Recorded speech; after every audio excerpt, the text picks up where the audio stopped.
Vamos então dar continuidade aqui à nossa série que estamos trabalhando sobre mitos e silêncios. Hoje é o nosso terceiro encontro e nós vamos trabalhar uma temática que tem sido, durante muito tempo, perguntas que pessoas têm feito, Se Deus é bom, por que Ele manda então pessoas para o inferno, E nós já tratamos, diversos aspectos, vimos se Deus realmente existe, Tratamos a temática de que as pessoas falam que Deus não existe, e nós vimos que pela palavra, e não só pela palavra, mas por todo o contexto histórico é possível, pela criação, entendemos que Deus existe. Nós também trabalhamos, se Deus é bom, por que a maldade existe? Nós vimos que isso é uma responsabilidade humana, pelo contexto do nosso livre-arbítrio, no qual nós temos a decisão de, se quisermos, fazermos aquilo que não é a vontade de Deus. E Deus, para que Ele possa verdadeiramente desfrutar de um amor genuíno, Ele precisa liberar essa liberdade para que o homem possa tomar as suas decisões. Caso contrário, nós seríamos simplesmente máquinas no qual estaremos seguindo aquilo que fomos mandados a fazer e não por uma decisão nossa amarmos a Deus. E hoje então nós vamos trabalhar essa temática falando sobre isso, Se Deus é bom, então por que as pessoas vão para o inferno? Por que o inferno foi criado, se realmente existe, E muitas pessoas talvez fazem até uma outra comparação dizendo o seguinte: ok, se o inferno então é para as pessoas más, por que aquelas pessoas que talvez vivam bem, que talvez sejam boas pessoas, mas elas simplesmente apenas não querem seguir a Deus, elas também iriam ao inferno? E aí nós entendemos que Deus não é um Deus que castiga as pessoas, mas nós precisamos entender que existe sim uma parcela da nossa responsabilidade. Entendemos que quando pecamos nos afastamos de Deus, e quando estamos em pecado e não buscamos arrependimento, nós somos condenados a essa separação. Então não é Deus que nos direciona ou nos manda para o inferno, mas somos nós através das nossas próprias atitudes. É claro que Deus ele exerce um papel de julgador, assim como um juiz. Um juiz ele apenas decreta a sentença daquilo que a pessoa já fez sabendo que está errado. E não é um juiz que apenas o coloca numa condição porque ele é mau. Não, ele apenas aplica aquilo que já estava registrado e que era o que era para ser feito, ou o que não era para ser feito. E da mesma forma, isso acontece conosco. Então, abre por favor a sua Bíblia lá em Mateus, no capítulo 25, para a gente ler um pouco mais aqui sobre o que a Bíblia diz a esse respeito. Mateus 25, verso 31.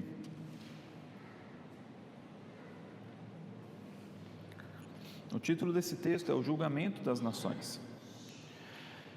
Verso 31 diz assim: quando o Filho do Homem vier em sua glória, com todos os anjos, assentar-se-á em seu trono na glória celestial. Todas as nações serão reunidas diante dele, e ele separará umas das outras, como o pastor separa as ovelhas dos bodes, e colocará as ovelhas à sua direita e os bodes à sua esquerda. Então o rei dirá aos que estiverem à sua direita: venham benditos de meu Pai, recebam como herança o reino que lhes foi preparado desde a criação do mundo. Pois eu tive fome, e vocês me deram de comer, tive sede, e vocês me deram de beber, fui estrangeiro, e vocês me acolheram, necessitei de roupas, e vocês me vestiram, estive enfermo, e vocês cuidaram de mim, estive preso, e vocês me visitaram. Então os justos lhe responderão: Senhor, quando te vimos com fome e te demos de comer, ou com sede e te demos de beber? Quando te vimos como estrangeiro e te acolhemos, ou necessitando de roupas e te vestimos? Quando te vimos enfermo ou preso e fomos te visitar? O rei responderá: digo-lhes a verdade. O que vocês fizerem a algum dos meus menores irmãos, a mim o fizeram. Verso 41. Então ele dirá aos que estiverem à sua esquerda: malditos, apartem-se de mim, para o fogo eterno, preparado para o dia e os seus anjos. Pois eu tive fome e vocês não me deram de comer, tive sede e não me deram de beber, fui estrangeiro e vocês não me acolheram, necessitei de roupas e vocês não me vestiram, estive enfermo e preso e vocês não me visitaram. Eles também responderão: Senhor, quanto te vimos com fome ou com sede, ou estrangeiro ou necessitado de roupas, ou enfermos ou preso e não te ajudamos? Ele responderá: digo-lhes a verdade, o que vocês deixaram de fazer a alguns destes meus mais pequeninos, também a mim deixaram de fazê-lo. E estes irão para o castigo eterno, mas os justos para a vida eterna. Essa é uma passagem que é o próprio Jesus apresentando o que espera de nós. Nós temos um caminho a escolher, ou escolhemos um caminho ou outro. Entenda que a situação ela se apresenta para ambos, tanto para o justo quanto para o injusto. Ambos tiveram a oportunidade de desfrutar ou de testemunhar ou demonstrar os frutos que habitavam dentro deles, mas cada um fez a sua própria escolha. E Jesus aqui ele fala o que lhe é esperado para aqueles que verdadeiramente cumpriram as ordenanças de Cristo. E aqui Jesus não está nos orientando para que sejamos apenas bons samaritanos, no sentido de produzirmos apenas frutos naturais de misericórdia, de bondade, mas sim que isso na verdade é um fruto que já habita em nós, como nós estudamos, as bem-aventuranças do Sermão do Monte. Nós entendemos que nós não frutificamos para a nossa salvação, não frutificamos para ser bons, mas nós frutificamos porque recebemos de Cristo um novo caráter. Então, os frutos que aqui estão sendo apresentados é uma forma de Jesus dizer: olha, a vida que eu lhes ofereço, vocês receberam e frutificaram, e aqueles que não receberam a minha vida, não frutificaram. E para isso existe uma distinção, dizendo que os justos vão para estar com Ele, e os injustos vão para a separação eterna, vão para um local de sofrimento. E isso é Jesus dizendo, não sou eu que estou dizendo. Por isso não podemos negar o fato que sim, existe um inferno, não podemos negar o fato de que haverá um julgamento, não podemos negar o fato que em determinado momento as pessoas serão responsabilizadas pelas suas decisões, porque se nós não mostrarmos esse caminho, estaremos enganando as pessoas. Existem pessoas que apresentam talvez esse texto ou outros textos a dizer que na verdade o inferno seria apenas um estado natural, onde depois de julgado você simplesmente deixaria de existir. E a minha pergunta é: qual é o sofrimento eterno nisso? Alguém que talvez decida: olha, eu não quero mais saber da minha vida, eu não quero saber mais de nada, então para mim morrer é lucro, eu quero simplesmente sumir desse mundo, deixar de existir. Qual é o castigo disso? Qual é a punição talvez por uma vida nefasta, uma vida toda ruim? Alguém que talvez, como historicamente conhecemos, grandes ditadores como Hitler, Mussolini, que perseguiram pessoas, que mataram, que fizeram atrocidades que estão registrados até hoje na história, e que simplesmente para não serem levados talvez numa punição cábil, natural e terrena, de serem presos ou talvez mortos, eles tiram a própria vida, com a esperança de que, ok, encerra-se, o que eu fiz e daqui não tem. Qual seria então a justiça de Deus aplicada a isso? Alguém apenas entrar num estado onde ela estaria simplesmente deixar de existir? Não, a Bíblia é muito clara quanto a isso. Haverá um sofrimento. Mas precisamos entender que Deus não criou esse local, Deus não estabeleceu esse local para o homem. Não é Deus que está num papel de carrasco conduzindo as pessoas para o inferno, dizendo: vai para o inferno. Já que você não quer me seguir, seja condenado. Não é isso. A Bíblia ela fala que esse local ela foi preparada para quem? Para o diabo e seus anjos. Nós lemos isso. Ou seja, é um local que foi preparado para a condenação daquele indivíduo que se rebelou contra Deus, daquele indivíduo que enganou 1/3 do céu junto com ele. Era um sofrimento reservado a ele, mas o homem ele decide se colocar nessa condição quando dá ouvidos ao diabo, quando ele dá ouvidos a doutrinas e ensinamentos que são contrários ao que a palavra diz, quando ele acredita que ele pode viver uma vida de qualquer forma, quando ele acredita que ele pode simplesmente dizer que Deus não existe como se fosse um salvo-conduto para não ser condenado. Sendo que, na verdade, quando dizemos que Deus não existe, nós estamos, na verdade, sendo rebeldes ao acusar algo que sabemos que existe, porque a natureza expressa a grandeza de Deus. Quanto mais nos aprofundamos, mais nós percebemos que as coisas não conseguiriam nascer ou existir simplesmente num passe de mágica. Existem muitas lógicas, existem muitas situações que são totalmente conectadas, que se algum desses parâmetros fugissem do controle, seria um caos total.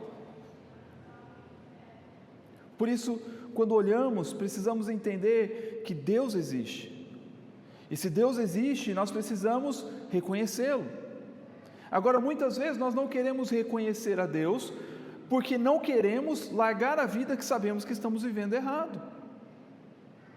E quando tomamos essa decisão, estamos assumindo a responsabilidade de dizer para Deus: Deus, eu não quero você. C.S. Lewis, ele fala em um dos seus livros, no Cristianismo Puro e Simples, ele fala uma temática que ele fala que apenas existem duas pessoas no mundo: as pessoas que dizem Deus, seja feita a sua vontade, e as pessoas que Deus diz, seja feita a sua vontade. A grande perspectiva o convite que Jesus nos faz é para que possamos viver uma vida no qual a nossa vida produza os frutos que aqui estão. Porque uma salvação, ela não é uma salvação sem obras. A salvação não é um salvo-conduto para que eu possa viver uma vida totalmente desregrada, totalmente descontrolada, e no meu último estágio de vida, eu falo assim: Jesus, eu me arrependo. Se a pessoa está com essa intenção no seu coração, eu lhe garanto, não haverá arrependimento. Porque arrependimento produz frutos, produz uma transformação. Tiago fala que a fé sem obras ela é morta. É evidente que nós entendemos que nós somos salvos pela graça de Deus mediante a fé em Jesus. Se temos verdadeiramente uma fé e reconhecemos que erramos e precisamos do arrependimento, precisamos do perdão de Deus, seremos alcançados. Agora, se fazemos isso como simplesmente como antigamente, principalmente na Segunda Guerra Mundial acontecia muito isso, eles andavam com uma cápsula de cianeto no dente, para caso eles fossem presos, eles estouravam aquela cápsula como uma forma de se proteger, de passar por sofrimentos ou torturas, para não ter que entregar uma posição a algo. E talvez muitas pessoas estão andando com o nome de Jesus como se fosse uma cápsula de cianeto, como se no último estágio da minha vida, se eu precisar então resolver a minha vida, eu faço isso, e eu vou vivendo a minha vida de qualquer forma, como se aquilo fosse um amuleto, ou apenas eu ando com um pingente, uma cruz, uma pulseirinha dizendo Jesus, como se aquilo fosse me salvar, sendo que a minha vida não reflete o caráter de Cristo, sendo que o que Cristo nos oferece é sim uma salvação mediante a sua graça, mas essa salvação precisa produzir obras de transformação em nós. E quando entendemos que esse local que existe é real, ele não foi destinado para nós, entendemos que não é a vontade de Deus. Deus não tem o interesse de enviar os seus filhos para o inferno. Lá em João 3,16 diz: porque Deus amou o mundo de tal maneira que enviou o seu único Filho, para que todo aquele que nele crê não pereça, mas tenha vida eterna.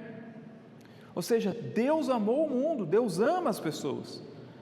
Não importa o mais vilão do mundo, Deus ama, não com o mesmo amor de um filho.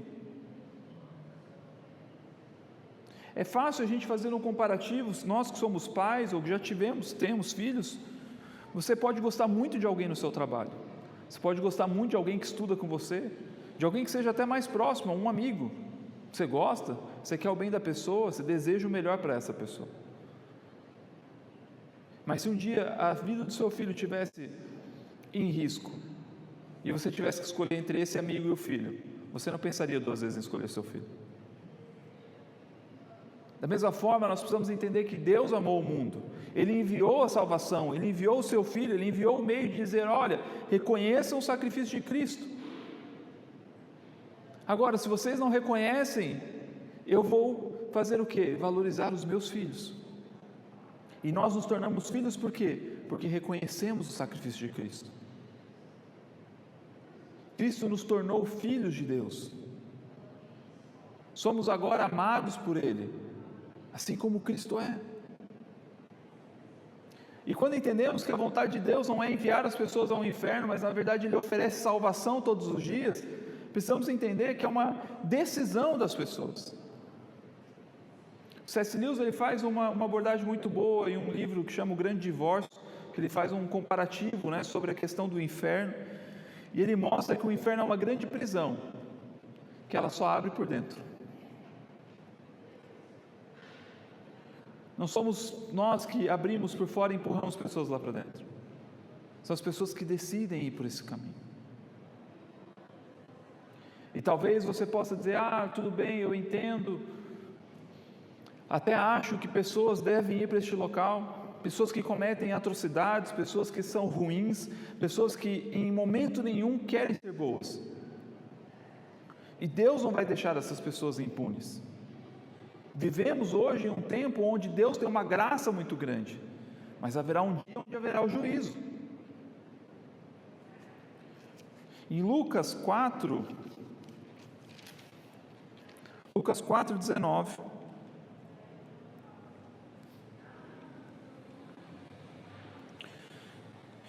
Lucas 4:17, que nós estamos falando de Jesus logo depois de ser tentado.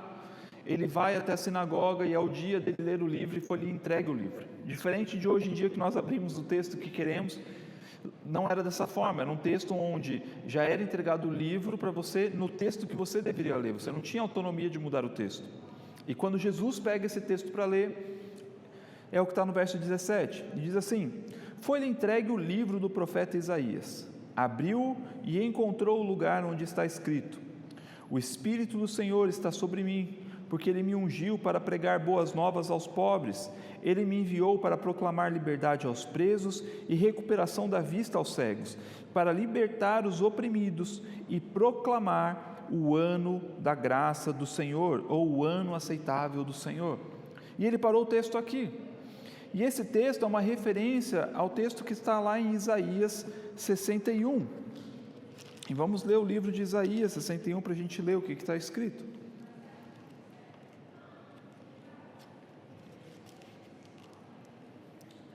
Isaías 61, diz assim: o Espírito do Senhor está sobre mim, porque o Senhor ungiu-me para levar boas notícias aos pobres, enviou-me para cuidar dos que estão com o coração quebrantado, anunciar liberdade aos cativos e a libertação das trevas aos prisioneiros, para proclamar o ano da bondade do Senhor e o dia da vingança do nosso Deus.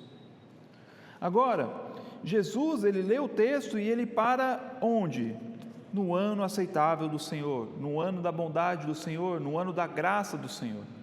Por quê? Porque vivemos nesse momento, no qual estamos vivendo a graça de Deus, no qual temos a oportunidade de nos arrependermos, de reconhecermos o nosso mau caminho, de reconhecermos que precisamos de Cristo, para que possamos ter remissão dos nossos pecados. Mas haverá o dia onde será manifesto o quê? O dia da vingança do nosso Deus. Não podemos fechar os olhos para essas coisas. Eu entendo que talvez muitas pessoas querem vender um contexto de religiosidade onde existe um Deus, uma figura de amor. Mas essa figura de amor que muitas vezes é anunciada como se fosse uma grande atmosfera de amor universal, sendo esse o Deus que eu quero, esse não é o Deus que existe, esse é o Deus que talvez as pessoas almejam. Um Deus que talvez deixe a pessoa fazer o que ela quiser porque Ele ama. E nós que somos pais, nós nos deixamos os nossos filhos fazer tudo o que querem só porque nós amamos. Sabemos que se deixarmos eles fazerem o que eles quiserem, muitas vezes vai ser danoso para eles. E corrigi-los, negá-los coisas que eles querem, talvez nos tornarão, na visão deles, vilões. Mas sabemos que estamos fazendo isso por amor. Agora, quando estudamos outras religiões, e nós podemos falar de budismo, de islamismo, de hinduísmo, de todas as outras religiões, nenhuma das religiões apresenta um Deus como um Deus de amor. A única que apresenta é o cristianismo. Porque Deus amou o mundo de tal maneira que enviou seu Filho para que todo aquele que nele crê não pereça, mas tenha vida eterna. Porque Deus é amor, como diz lá em Timóteo. A única religião que apresenta Deus como amor é o cristianismo. Agora, se nós então queremos um Deus de amor, precisamos entender que também existe um Deus de justiça e um Deus de vingança.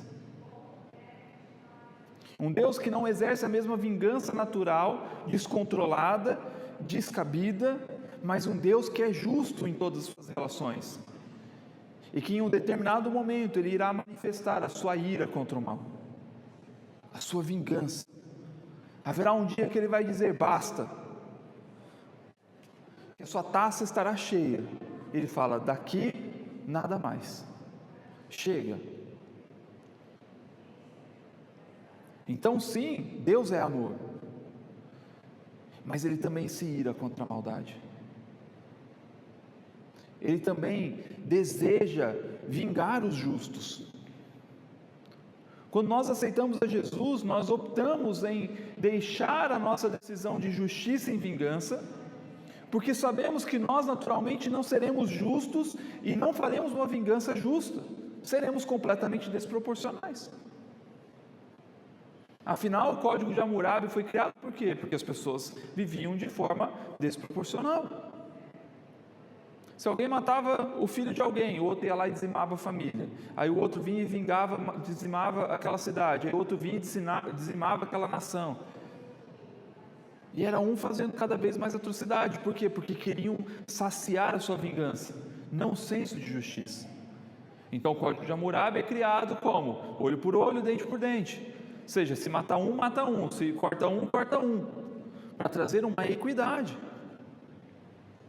Se nós que precisamos ainda fazer essas coisas, e hoje no século 21, talvez você já deve ter sido bombardeado de vídeos na internet, como eu já vi, de talvez uma pessoa que está roubando alguém no mercado, na rua, de repente os populares vão lá e lincham aquele cidadão, matam o cidadão, sem saber nada. E eu não estou aqui justificando que está certo ou que está errado, só estou dizendo o nível de justiça que temos.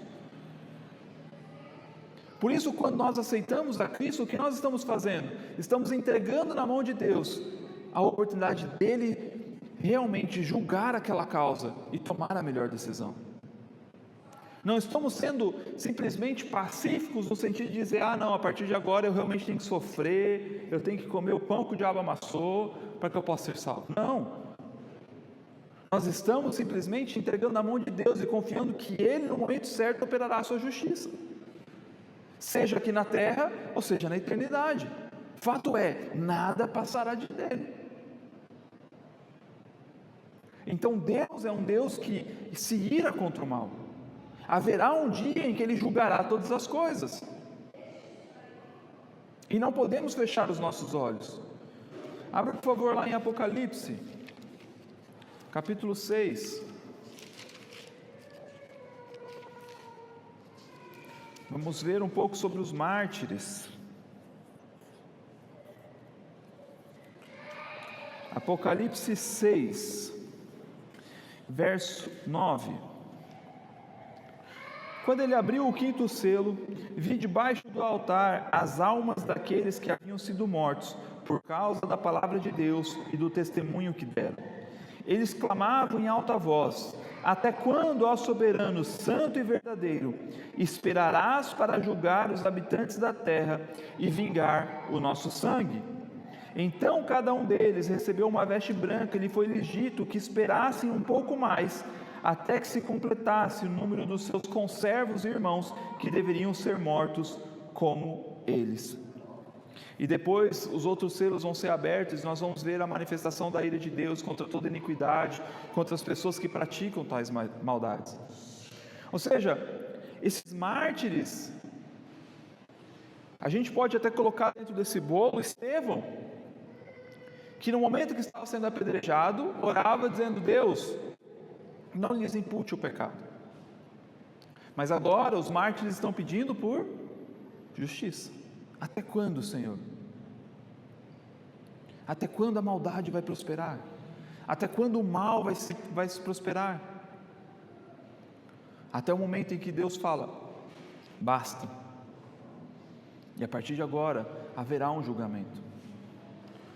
Por isso nós precisamos entender que vivemos hoje num mundo de graça, no qual temos a oportunidade, ainda em vida, de reconhecermos nossos erros e buscarmos arrependimento. Mas haverá um dia onde não haverá mais essa oportunidade, e Deus manifestará a sua vingança contra todos aqueles que praticaram a maldade.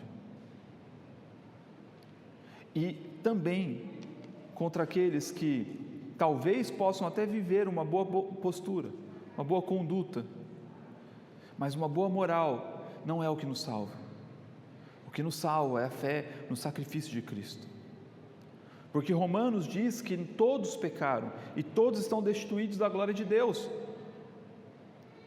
Não existe um justo sequer. Todos falhamos. A única opção de sermos encontrados em Deus é mediante o sacrifício de Cristo. Por isso não é por obras, não é por uma boa conduta, mas a partir do momento em que eu tenho um encontro com Deus, aí a minha vida começa a produzir resultados e bons frutos. Lá no Romanos capítulo 2, verso 4, diz assim: ou será que você despreza as riquezas da sua bondade, tolerância e paciência, não reconhecendo que a bondade de Deus leva ao arrependimento? Contudo, por causa da sua teimosia e do seu coração obstinado, você está acumulando ira contra si mesmo, para o dia da ira de Deus, quando se revelará o seu justo julgamento. Deus retribuirá a cada um conforme o seu procedimento. Ele dará a vida eterna aos que, persistindo em fazer o bem, buscam glória, honra e imortalidade. Mas haverá ira e indignação para os que são egoístas, que rejeitam a verdade e seguem a injustiça. Haverá tribulação e angústia para todo ser humano que pratica o mal, primeiro para o judeu, depois para o grego, mas glória, honra e paz para todo aquele que pratica o bem, primeiro para o judeu, depois para o grego, pois em Deus não há parcialidade. Ou seja, Deus, ele não é injusto, ele não é imparcial, ele vai julgar todos de acordo com as suas convicções. E aqui está dizendo que haverá o que? Ira e indignação para aqueles que rejeitaram a verdade. Não é só para aqueles que praticaram o mal, para aqueles que rejeitaram a verdade. E quem é a verdade? Jesus. Jesus diz: eu sou o caminho, a verdade e a vida. Se você rejeita a verdade, você quer o quê? A ira de Deus. Por isso os homens são indesculpáveis diante de Deus. Nós lemos já na última semana textos aqui que comprovam sobre como a natureza expressa a grandeza de Deus, e quando negamos isso, estamos negando Deus, estamos dizendo: Deus, eu não quero você, Deus, eu não quero você, e haverá um dia que Deus falará: seja feita a sua vontade. Por isso precisamos entender que Deus, ele não está num trono cheio de maldade e ira contra o homem, querendo ver o homem sofrer apenas. Pelo contrário, ele oferece a todo momento a sua graça, o seu favor, e digam: arrependam-se, olhem para o sacrifício de Cristo, recebam a vida que Ele nos oferece, para que possamos ter uma nova vida, para que você possa verdadeiramente ser salvo, para que a justiça se manifeste. Em 2 Coríntios 5, 21,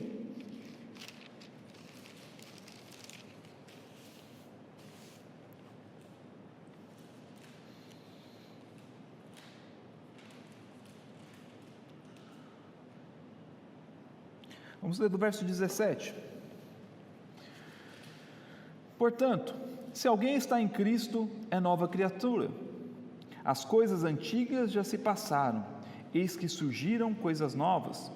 Tudo isso provém de Deus, que nos reconciliou consigo mesmo por meio de Cristo e nos deu o ministério da reconciliação. Ou seja, que Deus em Cristo estava reconciliando consigo o mundo e não levando em conta os pecados dos homens, e nos confiou a mensagem da reconciliação. Portanto, somos embaixadores de Cristo, como se Deus estivesse fazendo o seu apelo por nosso intermédio. Por amor a Cristo, lhe suplicamos: reconciliem-se com Deus. Deus tornou pecado por nós aquele que não tinha pecado, para que nele tornássemos justiça de Deus.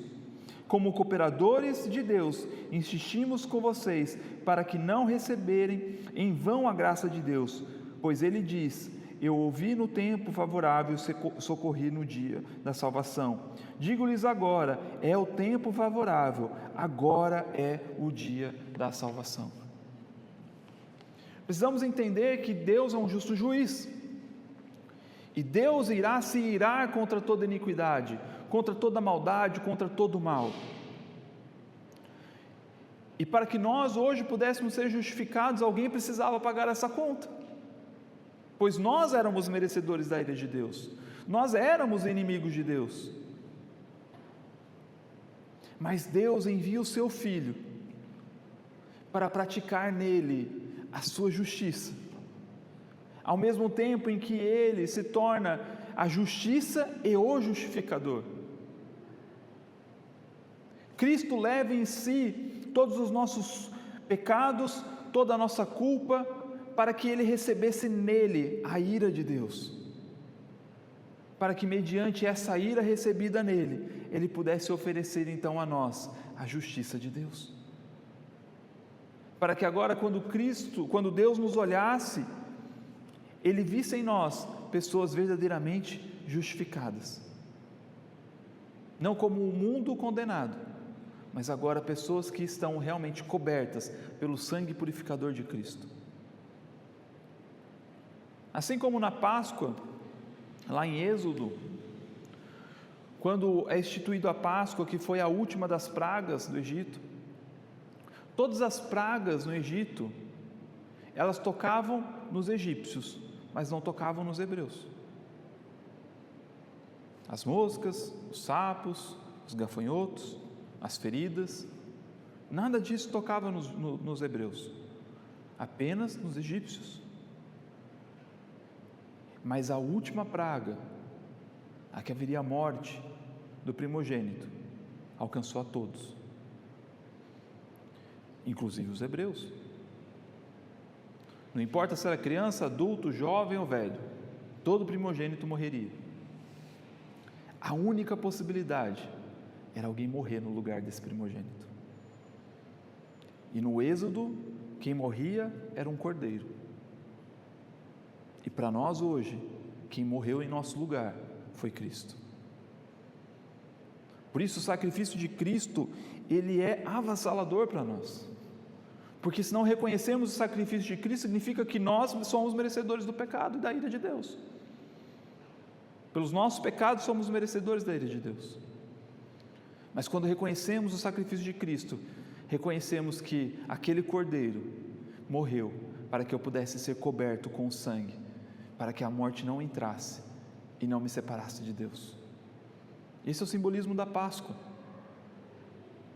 Cristo é considerado o cordeiro pascual, o cordeiro que tira o pecado do mundo, o cordeiro que nos oferece uma nova vida.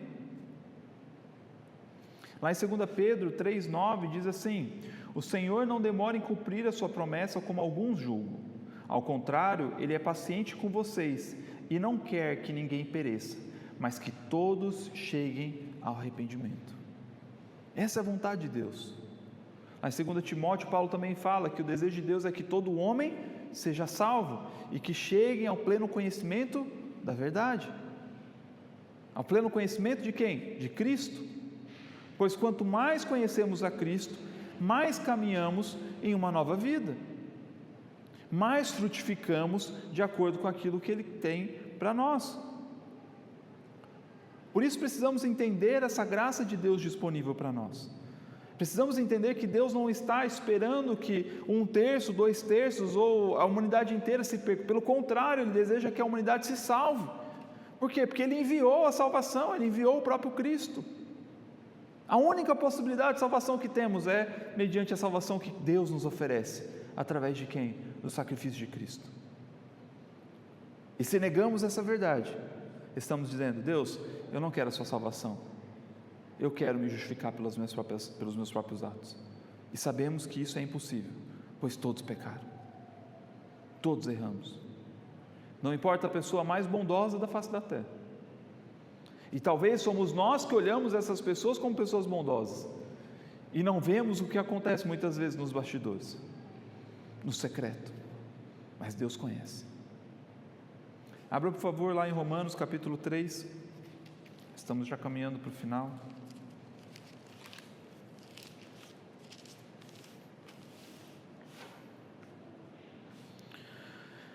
Romanos 3, 21. diz assim: mas agora se manifestou uma justiça que provém de Deus, independente da lei, da qual testemunham a lei e os profetas. Justiça de Deus mediante a fé em Jesus Cristo, para todos os que creem. Não há distinção, pois todos pecaram e estão destituídos da glória de Deus, sendo, pois, justificados gratuitamente por sua graça, por meio da redenção que há em Cristo Jesus. Deus o ofereceu como sacrifício para propiciação mediante a fé, pelo seu sangue, demonstrando a sua justiça. Em sua tolerância, havia deixado impunes os pecados anteriormente cometidos, mas no presente demonstrou a sua justiça, a fim de ser justo e justificador daquele que tem fé em Jesus. Não existe outro caminho. O inferno é real, mas nós não falamos do inferno como uma ferramenta de aprisionamento ou de medo para as pessoas. O inferno é uma consequência que cedo ou tarde as pessoas enfrentarão. Tem uma frase do C.S. Lewis que é muito boa também, que ele fala que o inferno é o maior monumento da liberdade humana. É o maior monumento que o ser humano pode falar: eu tenho liberdade de escolher o meu próprio caminho. Mas não é o caminho que Deus espera de nós. Não é o caminho que Deus espera dos homens. O caminho que Ele espera é um caminho de arrependimento, de reconhecer que precisamos de Cristo, pois Ele é a justiça e o justo e justificador de todos aqueles que o recebem. Por isso a nossa vida, ela não pode ser uma vida como qualquer outra. Precisamos entender que nós somos criados por Deus. Existe um propósito para que possamos viver e fazer. Mas mais do que isso, precisamos entender que sem Jesus não temos vida. Isso só foi mediante por quê? Porque Deus é um Deus de amor. Porque se Deus quisesse que a humanidade inteira fosse para o inferno, era simples, era só não ter mandado Cristo. Todos estariam condenados. Pois todos falhamos. Pois nós não conseguimos naturalmente resolver os nossos próprios problemas.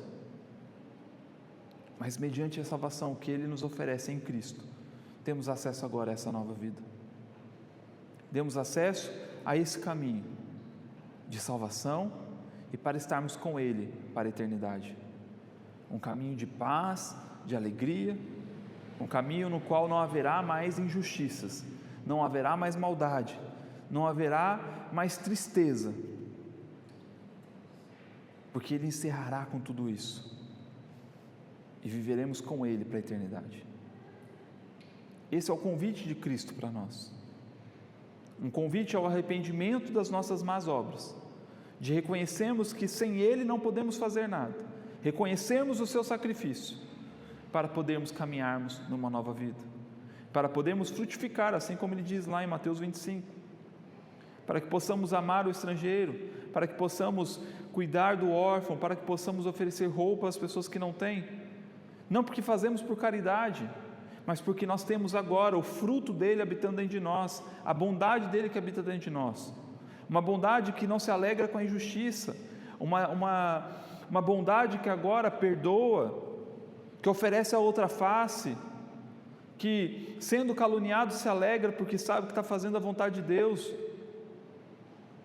não porque somos bons, não porque estamos agora num ápice de que somos intocáveis, não, sofremos,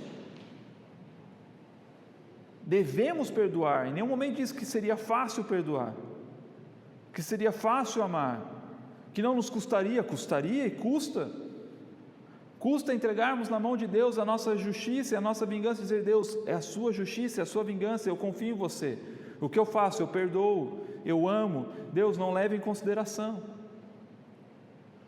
porque aquela pessoa pode ter um encontro genuíno com Deus e a sua vida ser mudada, e encontrar em Cristo salvação, como ela pode continuar nos seus males, e haverá então a sua punição, pelos seus próprios atos. Por isso somos chamados diariamente a viver essa nova vida em Cristo, uma vida que reflete verdadeiramente o caráter de Cristo. E para encerrar, eu quero encerrar com o mesmo texto que a gente leu no nosso último domingo, Atos 17.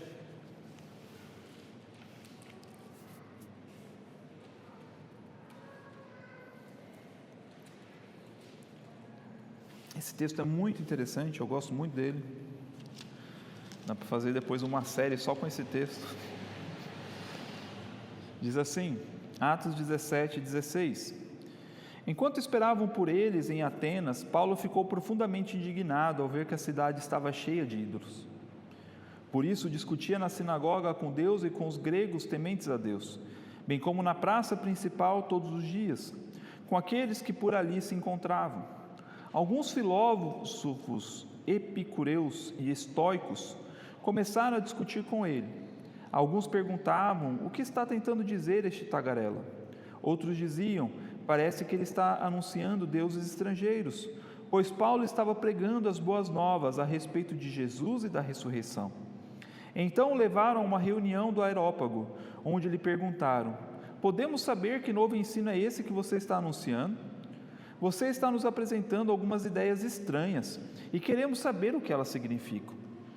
Todos os atenienses e estrangeiros que ali viviam não se preocupavam com outra coisa, senão falar ou ouvir as últimas novidades.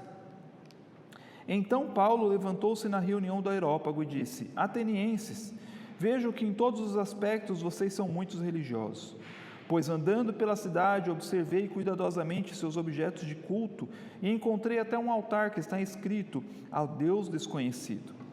Ora, o que vocês adoram, apesar de não conhecerem, eu lhes anuncio: o Deus que fez o mundo e tudo o que nele há, e é Senhor dos céus e da terra, e não habita em santuários feitos por mãos humanas. Ele não é servido por mãos de homens, como se necessitasse de algo, porque Ele mesmo dá a todos a vida, o fôlego e as demais coisas. De um só fez Ele todos os povos, para que povoassem toda a terra, tendo determinado os tempos anteriormente estabelecidos, e os lugares exatos em que deveriam habitar. Deus fez isso para que os homens o buscassem, e talvez, tateando, pudessem encontrá-lo, embora não esteja longe de cada um de nós, pois nele vivemos, nos movemos e existimos.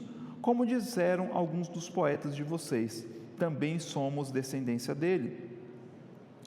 Assim, visto que somos descendência de Deus, não devemos pensar que a divindade é semelhante a uma escultura de ouro, prata ou pedra, feita pela arte da imaginação do homem.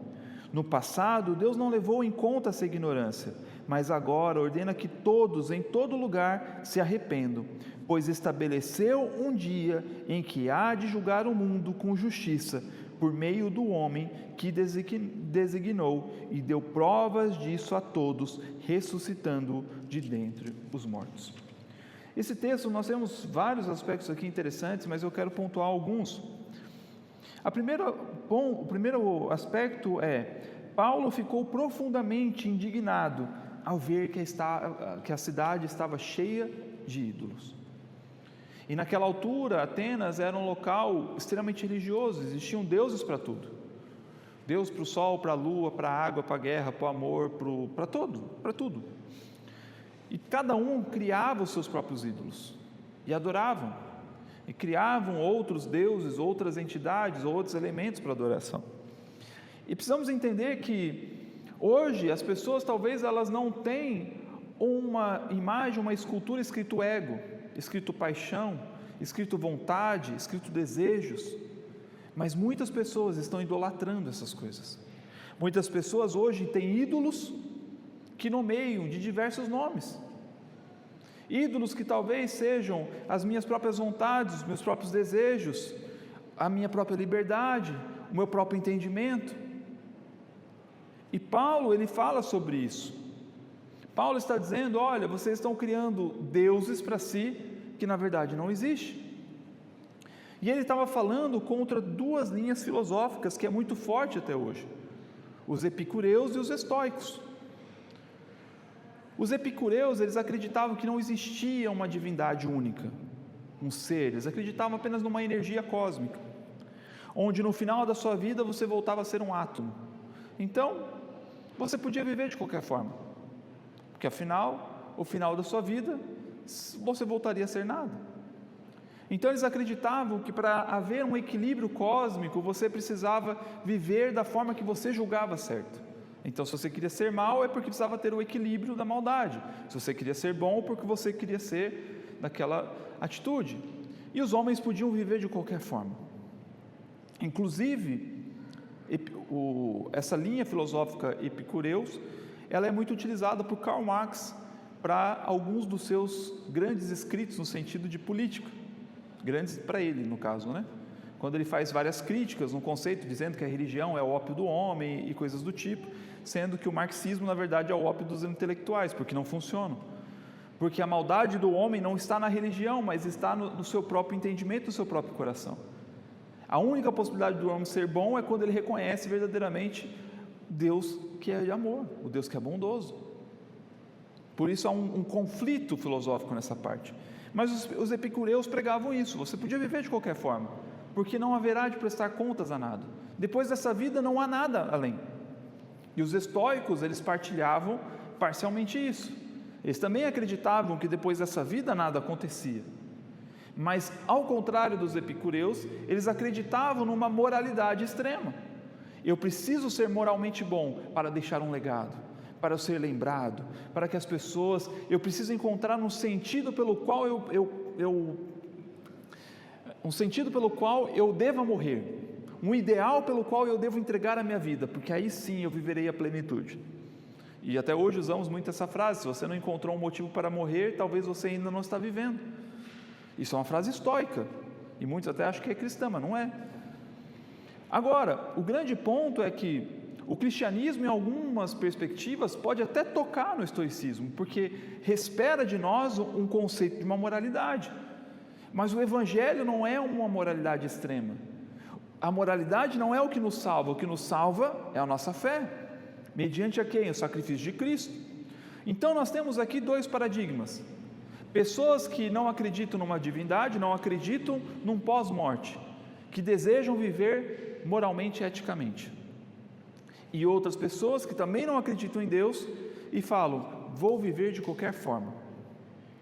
E Paulo está dizendo: vocês dois estão errados, porque existe apenas um único caminho, Cristo. E ele justifica isso como?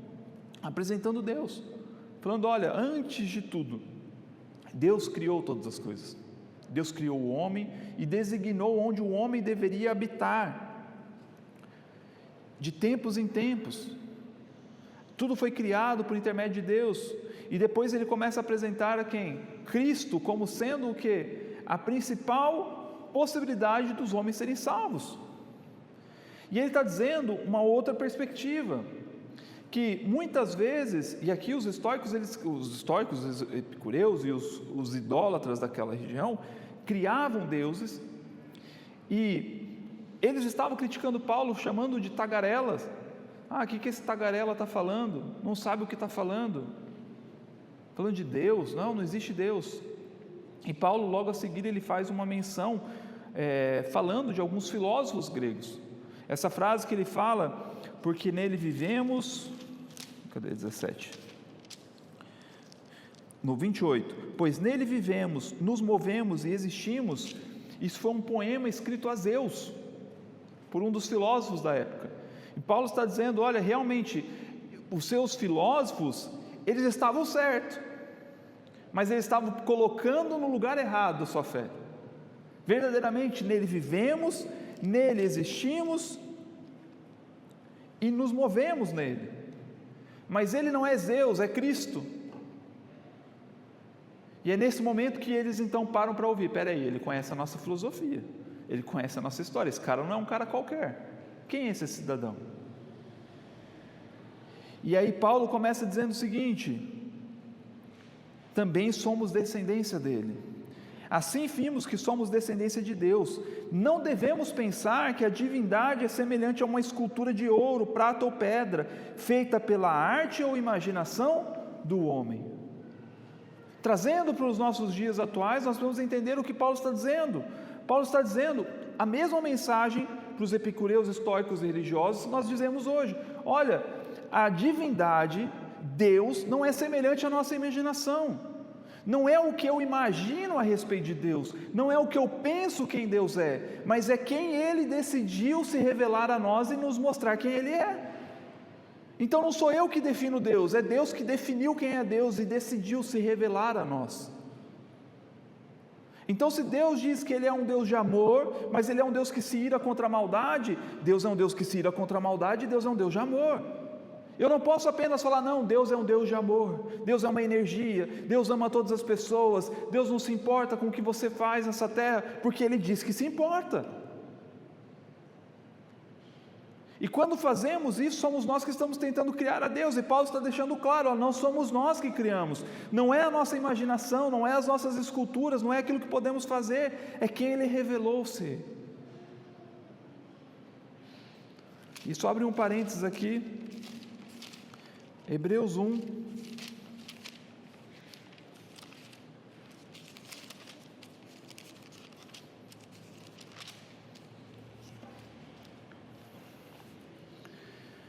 Hebreus 1:1.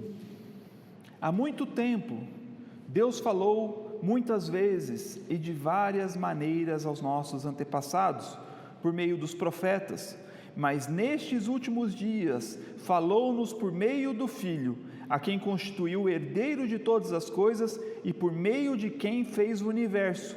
O Filho é o resplendor da glória de Deus e a expressão exata do seu ser, sustentando todas as coisas por sua palavra poderosa. Ou seja, Deus deixa claramente explícito dizendo o seguinte: olha, eu falei com vocês por muitas formas, no passado por profetas, por visões, por revelações, mas hoje eu falo com vocês claramente, mediante quem? Ao Filho, porque o Filho é a expressão exata de quem eu sou.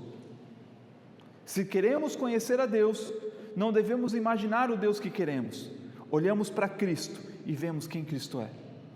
Quando reconhecemos quem Cristo é, reconhecemos então quem Deus é. E Jesus falava sobre as escolhas, existe o caminho bom e existe o caminho mau, escolham pois o bem, vimos isso no Sermão do Monte. Jesus, Mateus 25 falando, olha, alguns vão da esquerda, outros da direita, os da esquerda praticaram a maldade, os da direita fizeram tudo o correto, o da direita vai para onde? Para estar comigo, na minha presença, e o da esquerda vai para o inferno. Cristo, e Paulo continua lá em Atos 17, verso 30, final do 29 para o começo de 30, não devemos pensar que a divindade é semelhante a uma escultura de ouro, prata ou pedra, feita pela arte e imaginação do homem. No passado, Deus não levou em conta esta ignorância. No passado, Deus deixou que vocês pudessem imaginar quem Deus era.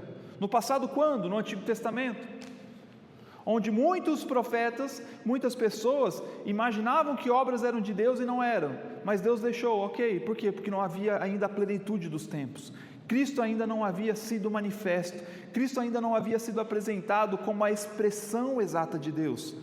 No passado, Deus não levou em conta essa ignorância, mas agora, mediante Jesus, ordena que todos, em todo lugar, se arrependam, pois estabeleceu um dia em que há de julgar o mundo com justiça. Deus julgará um dia o mundo com justiça. Que dia é esse? O dia que lemos lá em Isaías 61, o dia da vingança do nosso Deus, o dia da ira do Senhor, o dia que Ele estabeleceu que julgará o mundo com justiça, por meio do homem que designou. Ué, mas não é Deus que vai julgar? Deus vai julgar pelo homem que Ele designou. E que homem é esse? E deu prova disso a todos, o ressuscitando de dentre os mortos. O homem que julgará todas as coisas é o próprio Cristo. Por isso não podemos olhar para Jesus e falar assim, não, mas Jesus é bonzinho, Jesus é paz e amor. O que estraga é o fã-clube de Jesus. Jesus era um cara legal. Jesus é quem vai julgar o mundo. Não é uma outra divindade, não é um outro ser, é o próprio Cristo. O Cristo que subiu numa cruz, entregou sua vida e morreu para nos oferecer hoje a graça, é o mesmo que julgará o mundo e manifestará a ira de Deus. Ele é o Cordeiro de Deus. Ele é aquele que em Apocalipse fala: quem será capaz de abrir os selos? Não encontramos um justo sequer, ninguém é capaz de fazer isso. E de repente o anjo fala para João e diz: calma, que ele está chegando. E de repente entra o Cordeiro de Deus, aquele que é verdadeiramente o que? Justo, aquele que pode quebrar os selos, aquele que é digno de quebrar os selos, e ele é quem quebra. E é Ele quem governará, é Ele quem manifestará a justiça de Deus, é Ele quem julgará a humanidade, é Ele que manifestará a ira de Deus nesse mundo. Por quê? Porque Ele é o justo juiz. E nós podemos acreditar ou não, podemos negar Ele ou não, mas uma coisa é certa: no fim, a sua vontade será feita. Por isso, quero encerrar essa mensagem hoje com a frase que eu já citei: